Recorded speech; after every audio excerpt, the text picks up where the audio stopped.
Hey everybody, it's Julie. Welcome to Hello Monday. Today in the studio, I am playing with some Avery L stamps. These are the modern leaves, and there's also a matching die set for it, which I absolutely love. Very contemporary looking.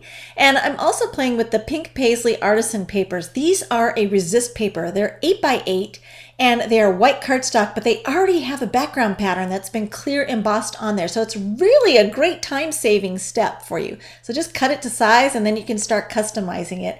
And what I'm going to do is use the felt ink applicator tool to buff some water-based dye ink. This is Slate Adirondack by Ranger. And I'm using the felt because sometimes the sponge over a large surface that's been embossed will kind of drag on the surface and it'll tear the sponge. So sometimes I like to use the felt for something larger like this.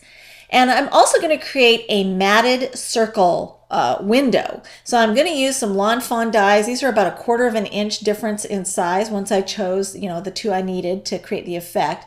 And I used the larger one on the resist panel, and I'm going to cut that down to size. And then on the smaller die, I used lime green paper. And you'll see after I put some adhesive here on the back side of this one, when I mount them together, I'm going to have this perfectly matted window. So cool. Love that look. Now my base card is black, so I'm going to prep it with some Static Magic.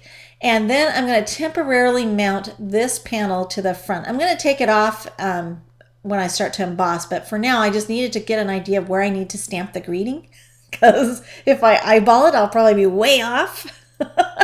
So this is going to be my little guide. So I'm going to stamp the hello with Versamark right there. And I'm offsetting it to the left because I need to have some room in the layout for other design elements. So now I can take that layer off and add some white embossing powder. We'll heat that up. I'm using Hero Arts white embossing powder. It's my absolute favorite white embossing powder. And once we're done with that, we can go ahead and permanently mount that front panel with some foam dots. And as you can see, I'm generous with my foam dots because I don't like saggage. I like everything to be very nicely, elevated across the whole surface there.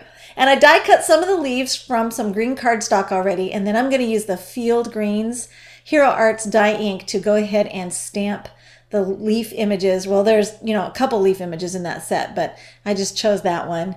And then I'm going to add some stems. I wanted these to dangle. This is actually based off some tea packaging I'd seen on Pinterest, and I just loved the way they had done the design on the packaging. So I'm mimicking the different elements and the layout from this packaging that I saw. It was so cool. So I need my leaves to have a little bit of stem there so they can dangle. They don't look like they're just floating around in midair. And then I'm going to 3D mount them there to the front of the card. And I'm going to stagger the length because that's going to be much more visually pleasing than if I just went straight across. Now, I got to tell you that I didn't think ahead when I was planning out this design, and I forgot about the stems, and so how I was going to glue those down. So it finally dawned on me if I flipped the card over and came in behind with some mono multi, I could actually tack them down from that direction. So that's how I kind of solved the problem on the fly there. Problem solvers. And then ultimately, I also rounded the upper right corner. I didn't think about that until afterwards, but there you can see it. So I love how the card turned out. Thanks for watching.